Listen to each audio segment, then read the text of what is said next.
Hey, Pastor Scott here with the Weekly Word. We're wrapping up this Weekly Word series. We've been talking about the war for your heart, and so today we're talking about fully alive and asking the question: are you in Jesus as a saved one, redeemed by Jesus? Are you fully alive and free?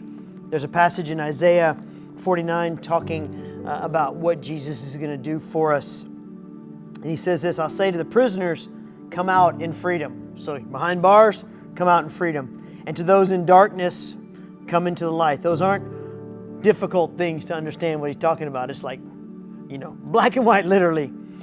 "They will be my sheep, grazing in green pastures." We love that. Man, we're going to have a great place to feast and live and exist. But what's great is the next line. After telling us they'll be my sheep grazing in green pastures, he says, on hills that were previously bare. Hey, maybe you're in your life, it felt bare. It felt like you're just in this rocky terrain. We live here in the hill country, so there's a lot of rocks, a lot of places where there's mounds, and it's just hard rocks, chunks of rock sticking out, hard rock underneath. You try to dig down, you can break your shovel. Nothing can really grow other than maybe some weeds here and there. It can be hard, but Jesus is saying, I'm going to change everything. I'm going to transform it all for you. I'm gonna knock down the prison walls. I'm gonna turn on the light switch. I'm gonna have you come here, and you're gonna feast in this place that was once totally barren, because I've done that for you. And so the question would be: are you experiencing that freedom? In being alive in Christ, which is what we're called to live, are you experiencing the freedom that He came to give you? There's a famous passage in Galatians 5 verse 1, and it says, Paul's writing, and he says, "So Christ has truly set us free.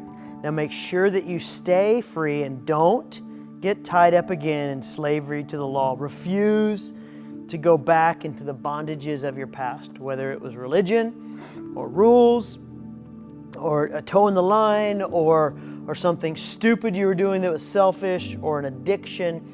Don't get tied up again in the bondage and the prisons of your past, because Jesus came to set you free to live a free life. Don't sit still. That might have been your bondage in the past, that you just kind of like, I just mail it in all the time. I believe in Jesus, but I don't want to muddy the waters or cause problems. I'm just gonna chill until eternity.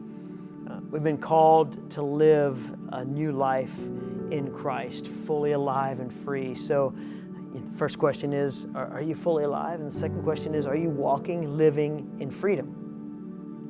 And are you looking for those people to share that freedom with? Are you telling your story? Are you helping them step out of the bondage? Are you helping them step out of the darkness? Are you helping them to find the green pastures instead of living in a barren desert, so they can feast on something that's healthy and drink the living water? Are you living fully alive and free in Jesus? Are you giving away freedom and full life in Jesus? There's a war for your heart. Jesus won it. We have a choice to live in that freedom or not. We have to take part and participate in that war for our hearts, and take our thoughts captive and put on our armor daily, and get rid of the junk and the dead cows, so to speak, in our lives, and exercise our spiritual authority. We have to do all those things in this war for your heart, but Jesus gives us the ability and the tools and the wherewithal to do that. And then, as we live like Jesus, we give that away to others. So live fully alive and free, but give away your life and that freedom in Christ to those who need it most.